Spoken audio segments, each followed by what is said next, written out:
finding in thought that is productive, practical, or political, whatever, in that way, in order to order our world. That's precisely, I don't know, a form of limiting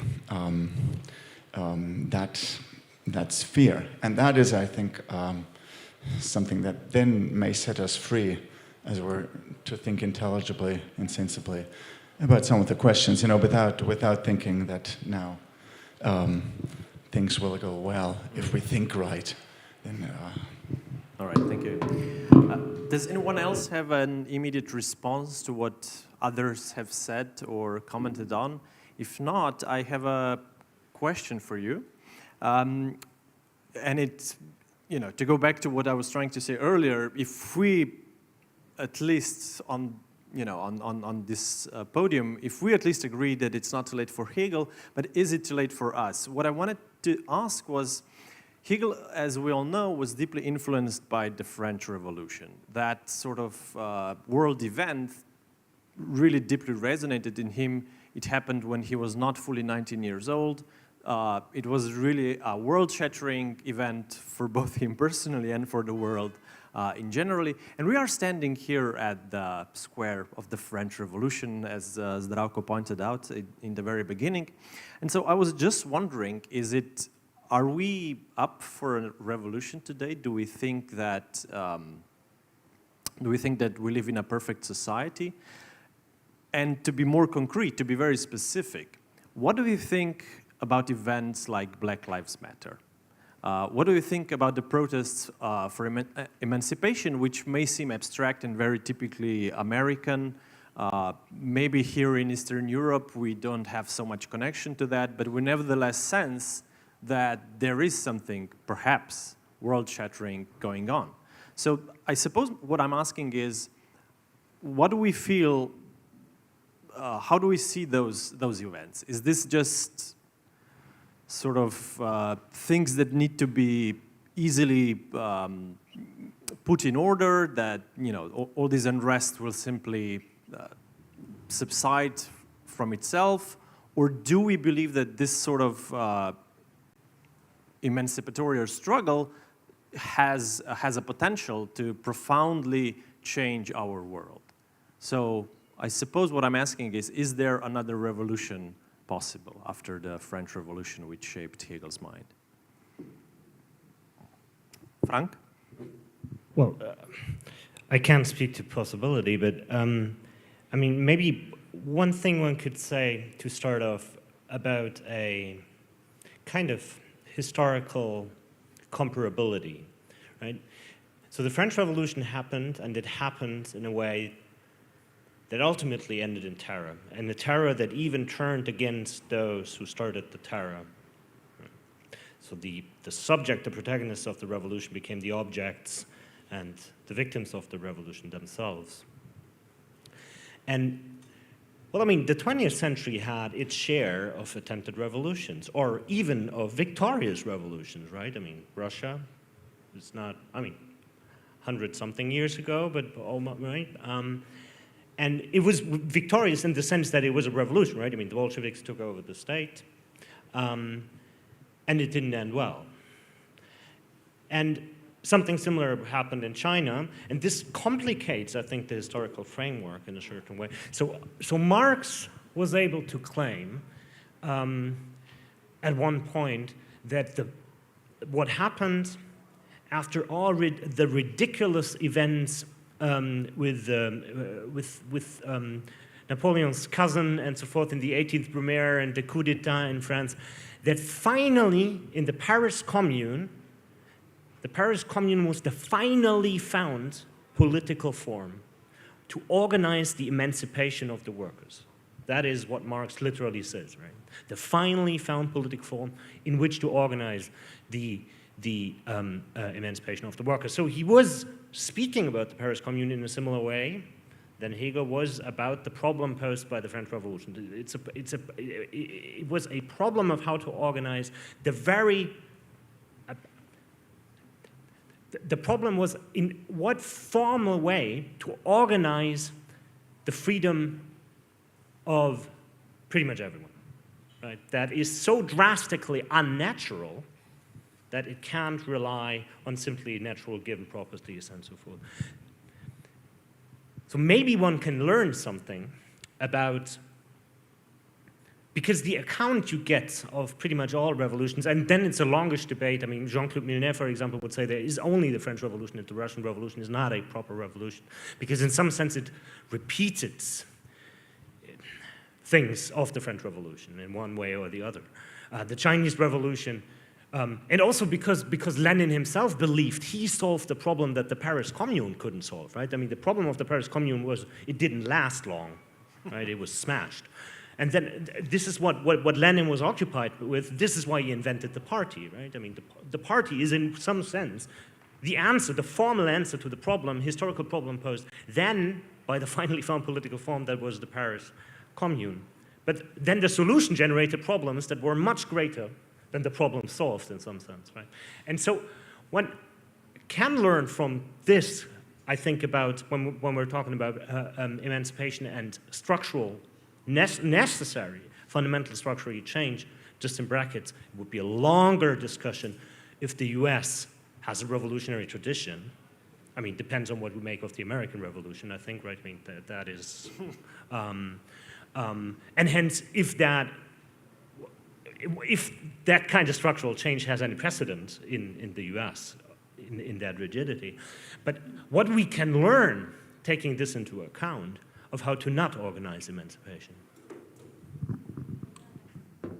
I mean, I hope first of all, I was just coughing. I hope it is an irritation, just not the thing. So your question is, I think perhaps there is a way to connect it also to what the discussion was about before. I think there is a very tricky way of asking this question, are we ready for a revolution? Are we ready for radical change? I think a very radical change of the world is already taking place. The world doesn't wait for us to decide that we want to change it or that we want to make a revolution to change it. I think it is changing very profoundly. I think you are absolutely right. Things are going on which will have consequences beyond what we can directly imagine. And I think it is precisely and there is also no guarantee that if the world will change radically, it will change for the better. I don't think any of these things can be simply said. So it's really something that is happening, and the thinking of which should be absolutely part of the world as it is. And intervening, and then also it's very difficult to decide, like, and this will be the Black Lives Matters or something else. I mean, lots of contingency. Just think of COVID, we just like arrived, nobody thought of this. There are many, many things and new factors that keep coming into the constellation. And I think the only philosophical and political wisdom would be to first of all detect them and not just to rely to old recognizable markers, which are also the markers, or who is to the right, who is to the left, and then try to work with this change and kind of steer it, in a direction that we deem more. I mean, there's something that could be. Okay, but simply put, and this is very, I know, it's an abstract thought, but still, without some kind of universalism that emerges out of this, some kind of, then I think this will be a very difficult struggle, and struggle with not necessarily a very good ending, if whatever this means. I mean, some people perhaps cheer the end of the world, and because then it will be starting all over again, and everything will be peaceful and harmonic again, but still, yeah. Thank you very much. Alenka, also author of a book called The End. Violetta, you wanted to... It is much said, but I can add something. If you speak of revolution, and if you speak whether we are ready for a revolution, we must ask ourselves, what is a revolution? It is a change, yes, but I think it's very important that this change is a peaceful change, not war and stuff like that that happened after the French Revolution. And in this respect, I am more Kantian than Hegelian. In this certain sense, Kant wrote his writing on eternal peace, and I am not content with Hegel, who in his philosophy of right does reject this idea of eternal peace. But Hegel is empirically correct. I mean, wars do happen whether we want them or not. Wars happen at the moment as we speak. I mean, it's not like wars are something easily avoidable as a world occurrence. Wars are a fact of our world and even of our world today. That is the one thing. But as far as I have understood, Kant is the one who very consequently rejects every change that is a bloody change, yes, in idea. What happens later, we don't know, and we can't everything control, but we must do everything, in my mind, my opinion, to avoid weapon wars. Yeah. Thank you. No, Sebastian? one short remark. I found it very illuminating what you said, and I want to agree with it. I mean, it's a sort of mistaken or misleading idea of the revolution that we might be ready for or not when we think we can conceive it in the following fashion. Now, this is how things are now. This is bad about it. We're going to change things so that this is good.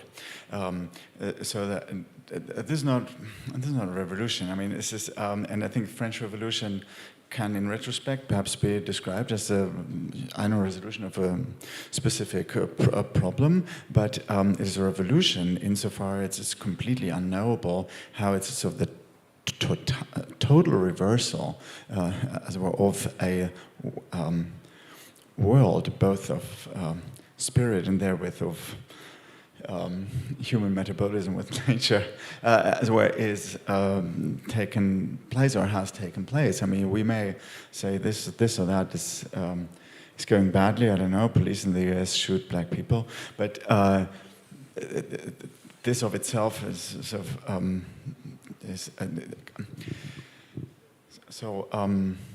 and therefore I find also important to introduce as or a helpful reminder. You said you need. You pointed out that now we have a pandemic. Now, what about that? I think this is in a way not special, but is internal to revolution. That can you just wait? So there's no. Sorry to interrupt you, but I just wait for. Okay, thank you. Speak. Yeah, COVID. Yeah, it's just so there's it may seem okay. There's only a question of how we organize the social world. And then now there's a further problem, namely COVID. Yeah, but now I think we see with COVID and like how it interrupts, as it were, universally ways. It's unclear what it will be, but I think it points to a character of revolution in general, namely that, or what should be thought under that term, I think, namely that it has this, as well, total character. So say we cannot, as well, limit it, as well, to a certain, however deep question of the determination of political order, and think this should be the order, this should be the order. I think we have. In Germany, there was this so-called peaceful revolution, so that may be great because peaceful. But the thing is, in this sense, there was no revolution at all because it was completely clear how it was supposed to be. It was only some people didn't know that, but it was clear that it would just be the extension of West Germany into East Germany, and therefore there's nothing like revolution. But if there's revolution, I think you are saying in fact there is. Then this means that we will not be able to describe it in this way. Like say here's this problem. How are we going to solve it? This is our solution. Are we ready for that solution? Yeah, thank you very much. That sounded really, really important. And maybe I should rephrase the question. Is something like a world-shattering event of any sort possible? That would be a question for Hegel, I suppose. Right. Any more urgent questions from the audience? I would like them to be addressed to sort of the totality of the speakers rather than pinpointing on one single. We want to be respectful of everyone here. Everyone has something to say. If we're all satisfied and with the fact that it's not too late for Hegel, I'll just leave Vale. You haven't spoken the second time, so I'll let you do the honor of, concluding the entire conference. Concluding this, making like the final, I'm not trying to raise up the stakes or anything, but I want you to say something really powerful. Really powerful. No, but I mean, in some sense, you could say that it's a question of how do we relate to Hegel, how should we translate him into our own present? Is it too late for him? Has he disappeared from our horizon? Obviously not, since we're still fighting over how to read him.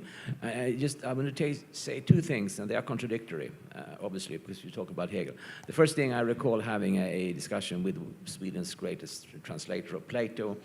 This was a question of style in translation, and we asked him, Jan Stolpe is his name. I mean, if you translate this old text, I mean, what kind of Swedish would you use? Into what language should we translate Plato? The answer is very simple. I translate him to my own language. I don't know any other language. So in that sense, of course, we have to translate Hegel into our own language. We cannot speak the philosophical language of the 1820s. It would make no sense, because they have 200 years have passed. So in that sense, we are obviously condemned to reading him from our own vantage point. On the other hand, reading a text which is distant historically, just 200 years, also makes it possible to foresee that we don't exactly know what the present is. Because reading text that is far away also shatters the present. I mean, it somehow dislodges the present from itself and makes us see that thoughts can come from a different time and space and enter into our time and space and transform us. So we have no choice but to read Hegel from our point of view, but reading him may dislocate our point of view. And that's very contradictory, but I think this is a contradiction that Hegel will like. I do like it. I think we absolutely have to end on a contradiction, so I thank you very much for that. I want, before we do the applause and everything, I just wanted to also thank everyone who has participated in this conference and hasn't joined us on stage. And I also wanted to thank everyone who attended our events. We thought they were good, and I hope that you thought that too. So thank you the world, thank you Ljubljana, thank everyone, and especially, of course, thank you for joining me on today's stage.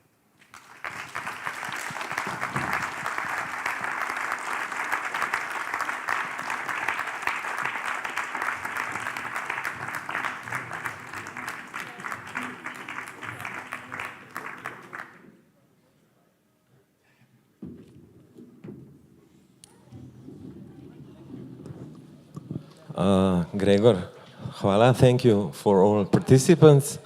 So Indigo Festival, it's not ending.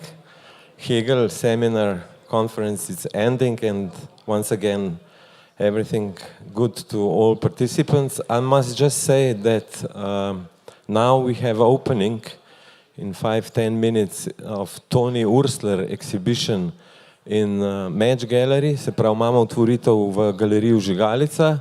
Potem je projekcija od Tonija Urslerja tudi v parku, tukaj zraven v Križankah, v malem parku, projekcija na drevo, zelo zanimiv, projekcija Eclipse, se pravi razstava Tonija Urslerja, ki je nastala v sodelovanju z Laro Pandurevič, ki je bila kuratorica razstave, Jani Pirnat, Marija Skočir, skratka cela ekipa ljudi, ki je sodelovala pri tem.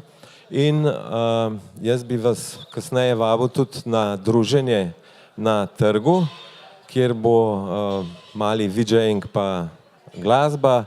Se pravi, tukaj za mano pri muzeju je pa tudi pijača šank, tako da ste vsi vabljeni, da se z nami še naprej podružite. Hvala lepa.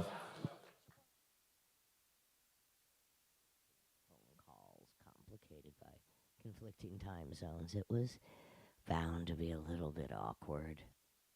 It had been raining all week. The atmosphere was thick, oppressive, like a lead blanket crushing the lungs. Electricity was bouncing off your skin. You couldn't sit still. You were pacing like a condemned man on death row awaiting a stay of execution.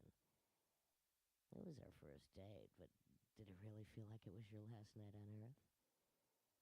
You finally relaxed after a couple of shots of bourbon. Jim Beam, I believe, took the edge off. Your hands finally stopped shaking. I brought one up to my lips. They smelled of cigarettes, whiskey, and honey. Kissed your fingertips, the inside of your wrist. Closed my eyes and licked.